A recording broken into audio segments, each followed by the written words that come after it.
നേപ്പാളിലെ അക്കുസാട്ടനെ കണ്ടോ നിങ്ങൾ? ഉണ്ണിക്കുട്ടൻ വീണ്ടും പുനർജനിച്ചൊക്കെയാണ്. ഇതാ ഉണ്ണിക്കുട്ടൻ, ഇത് അടുത്ത ഉണ്ണിക്കുട്ടനെ കണ്ടോ? അടുത്ത ഉണ്ണിക്കുട്ടൻ ഇരിക്കണേ, അവനും ഇട്ടിരിക്കുകയാണ് സാരി.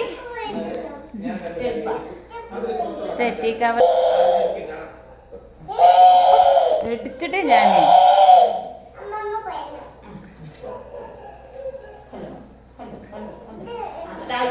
പ്രാർത്ഥന ചൊല്ലേ ഗോപുട്ട, പ്രാർത്ഥന ചൊല്ലേ.